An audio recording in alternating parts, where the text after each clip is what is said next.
I sometimes feel like I think it's presence or something. And I've seen a lot of things the last period, a lot of things, but I keep going this way, that way. I cannot keep it, and I don't want this to be another experience. I'm so tired. I feel something's calling me, but I'm so afraid I get home and it's leaving me again. Well, that's what I want to say. Because every time it leaves, I panic. I completely panic. When it leaves, where does it go? Or where did it come from in the first place? Well, a lot of things, I think that this heart, this open, just happened. That's how, I did a lot of yoga, but it just suddenly happened. Now if a heart opens that was previously closed, it's possible that something may cause it to be closed again. It's like it's not its natural thing to be unchanging. It opened or it closed. So that's an action that you cannot totally rely on, you see. After that, I did inquiry, and the things I saw really strange things. I'm ashamed to say it, but I think I have to say it because it had so much impact on me. I saw myself getting bigger and bigger and feeling so much love, even like I'm the universe and these things. But then I get smashed out, but it does not leave me alone anymore. It's the only thing that keeps me, it's interesting to me anymore. But what is this, and is it? I want to go back there. It will still just be an effect of or in consciousness. If there is it and you, meaning that it is still only an experience, and it will feel differently in different days or different moments. So it you cannot use to say that is it, that is the pure state. Because you still retain an identity as the one who is experiencing it. Which is greater, you or the experience that comes and goes? I don't want another experience. No, I don't want this. That's my problem. Yeah. I'm tired of all these beautiful experiences. Okay, so let's leave all the experiences aside just for a moment. Let's not talk about them then, because you don't want them. Yeah. Okay? You don't want them. Yeah. Okay. So now just you. Mm-hmm. Okay, what is here as you? Without experience, who are you? Now. Yeah. Not suddenly. No, okay, but I'm so nervous now. It's really hard to. So nervousness also something that comes and also will go. What about if you don't tie yourself to any state or any condition which comes and goes, because it's not reliable? On Wednesday you will write, I'm a very steady person. You apply for the job, I'm a very steady person, I'm very reliable. On Thursday they call you for the interview and you're nervous and everything. And they say, but you said you're steady. He said, yes, but that was Tuesday. So your feelings are like that. They are not reliable. They will not stay with you. And they will collapse under stress. They will not be with you. Only that which is unchanging will be ever present here. So what to do now? Well, you may find out who is the one who is asking this question. A bit of a tricky thing, but if you catch this, a lot of things are going to fall away from you, unpleasant things. At present, you are asking, even from the state where you're asking, that state is not stable. So even if a good, stable answer is given to you, you cannot retain it. Because the one you are functioning as and taking yourself to be at the moment, that is unstable. There's a deeper space in each one, in everyone, that is not fluctuating. Other things might be fluctuating. Your mood, your blood pressure, your head, your thoughts, all of that might be coming and going. But it is not coming and going. And it cannot be that where my attention goes, that it's about that.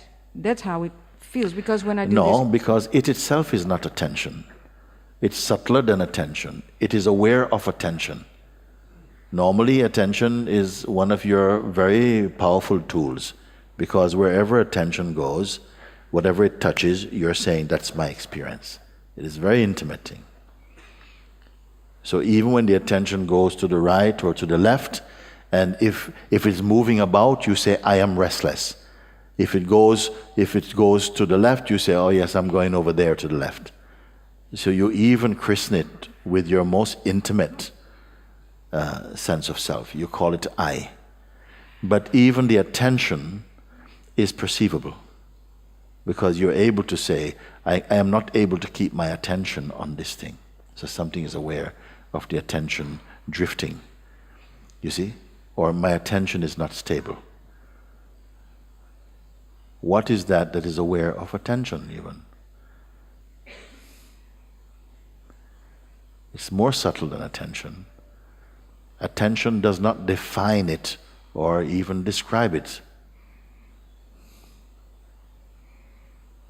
Attention is a function arising in it.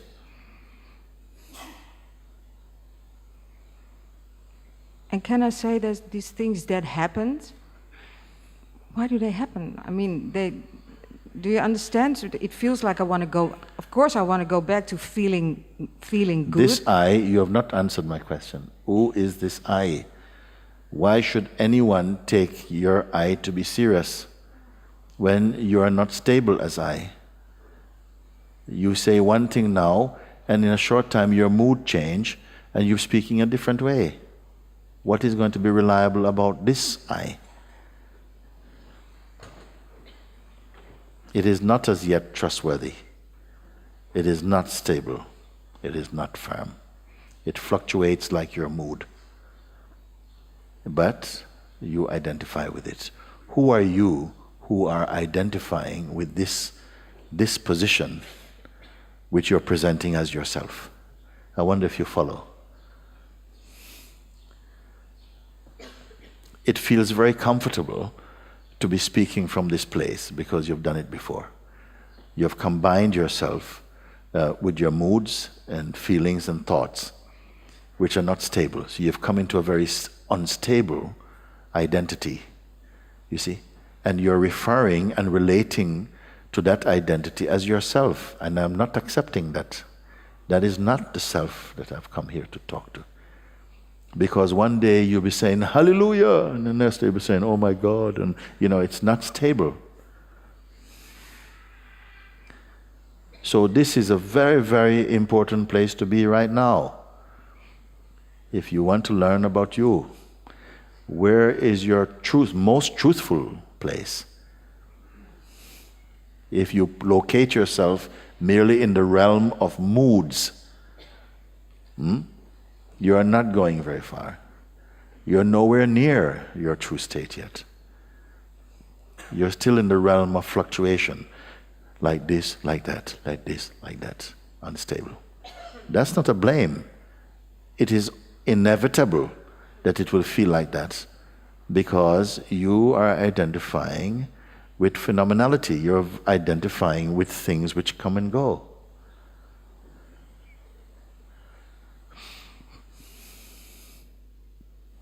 Why I can speak like this? Because I know there is a space here, a dimension, you may call it like this. It's not even a dimension. It's the totality, actually, which is not intimidated by the functioning of your mind. It is not disturbed by thought. It doesn't suffer from psychological attacks. It does not get depressed.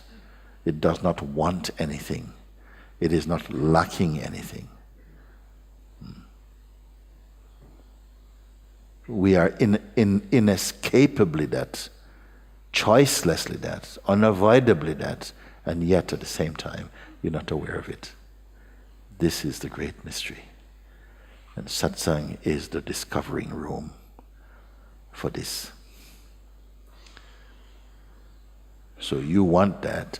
So I am myself interviewing you to see if you're ready.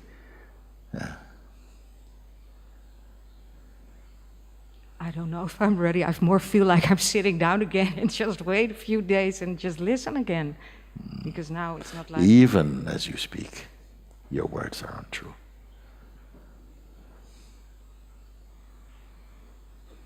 And who will speak differently? Because everything that comes from the person is unreliable.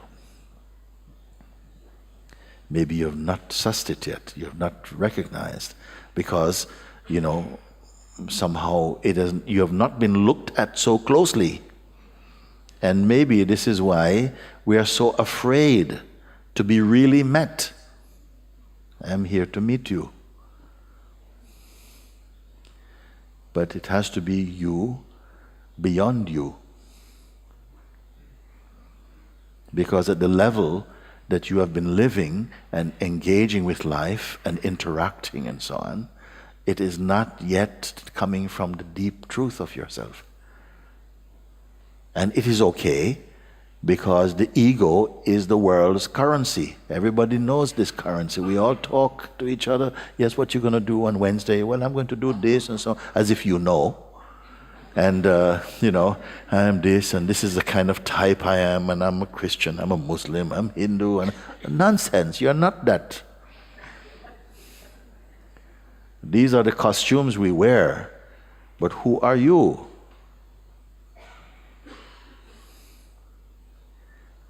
So of course it's going to feel uncomfortable, because nobody asked you this. Your parents have never asked you that. You go for your job, nobody asks you. Your intended boss or something, whatever you're applying for, is not going to say, well, okay, so tell me something about yourself. Oh, I was born in 1947, and I went to school here. I graduated in this place. I'm married. I got 3 children. I live in Malibu, and I have all these things. And he says, okay, but no. Who really are you? No, nobody asks you this. So we can continue to speak. I am doing this, and I'm doing this, and so on. Because everyone takes the same paradigm and speak from the same place. But here, it is not enough. I don't think you came here to make friends and to, increase your Facebook family. You have come here for something much, much more rare than that. You've come to awaken to yourself. I hope you're in the right room. So I have to ask this thing, because so far what you're presenting as yourself, it is not the truth as yet. It is connected, of course, with you. It comes through conditioning and all of these things, but it is not yet the truth. And I know you as truth.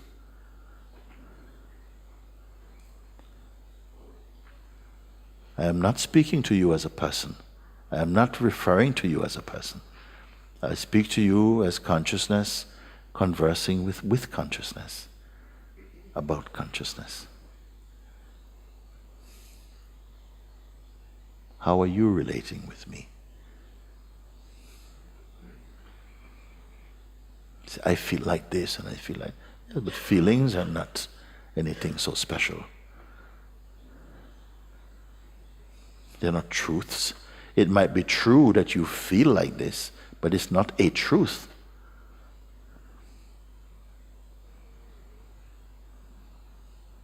So it is good that you stepped up to the microphone, because we've begun to reverse the glove.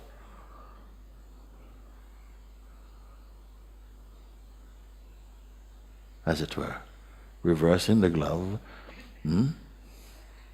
What does it mean? Look from inside out, not from outside in. And something feels, you've lost your references. You're not comfortable, you're not sure about who you should be now. I'm not asking you to pick up a new identity either.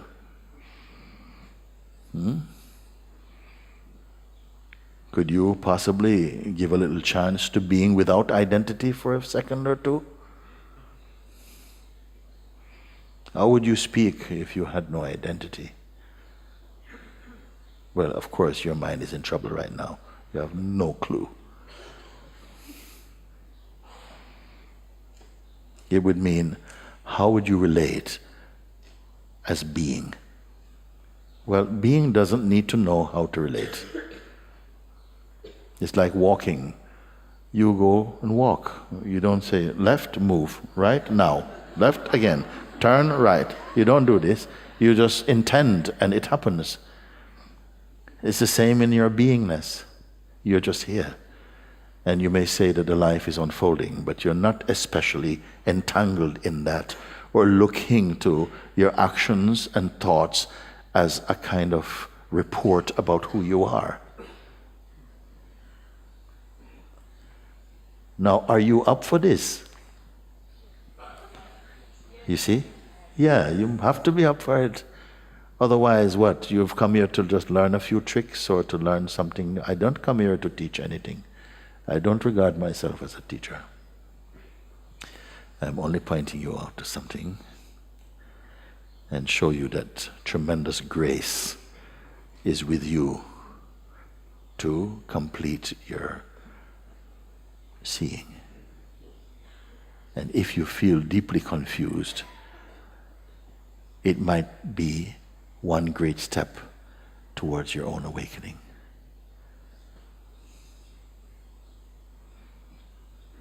Sometimes we feel very confident about what we think we know. And there's a pride and arrogance can be formed around that. But for some to come into a place where I don't know, actually, is not such a bad place. When you don't know, you begin to discover your own spontaneity. You cannot plan your existence. That's a very cowardly thing. Neither are you living life. You must discover you are life itself. And yet, the play of life is perceived in you.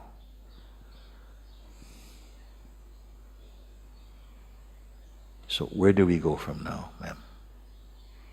I feel like I'm doing everything wrong now. This is now I don't know what to do anymore because I thought I'd do my meditation. I do inquiry.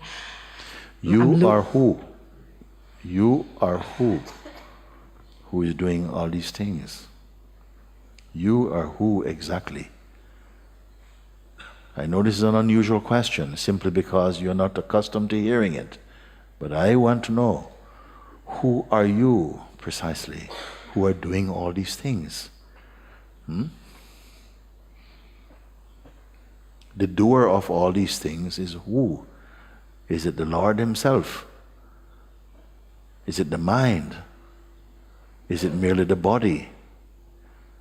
Is it a blend of mind and body? Who is doing these things? And who or what is aware of the energy and the intention to do these things? Don't be frustrated by my question.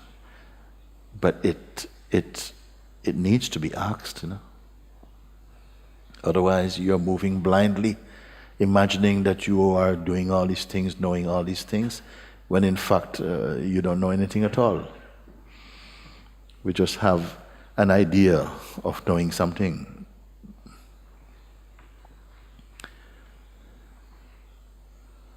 You can study yoga for as very much long as you want. And all these things, study all the scriptures, all the sutras, all the books you can study. And yet not be in the direct experience of this.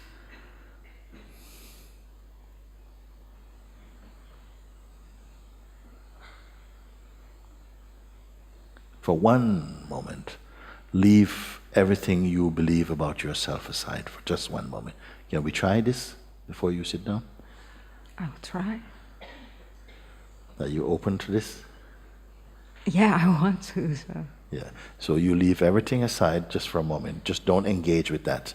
Meaning that don't hold on to any reference. Don't hold on to any reference like, okay, at least I know I am this and I'm that, and then I've got to do this and that, and I've done this and that. So don't hold on to anything at all. Leave your mind completely empty of all intentions, of all aspirations, even to be awakened. Just leave everything, just be completely empty of all efforts for a moment. Get back to ground zero.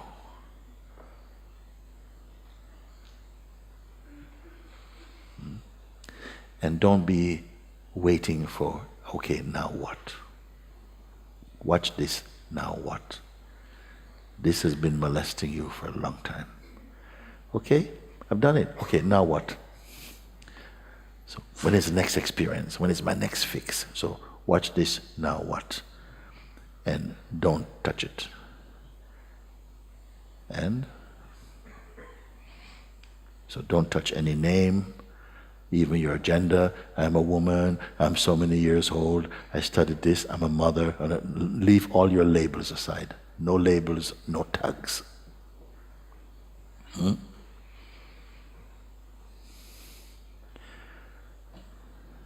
For as many as want to participate in this simple exercise. Okay, I'm just here. That's all I can say. Yes. And no assessment. You see, no, okay, I'm here. Okay. Don't be here like you're doing something. Okay, I'm here.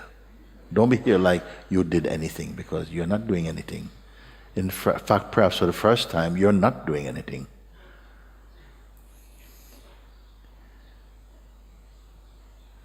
Just be. And when I say just be, that be is not an instruction.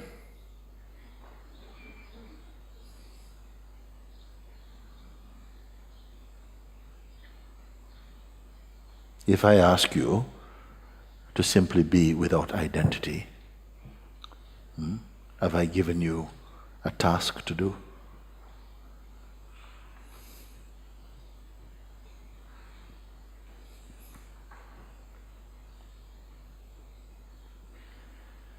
Mine is itching, like, don't like this. Don't like this. Can you exist without waiting? Without expecting to be filled with the next thing? Now try and see. Grace is upon us. Open your heart.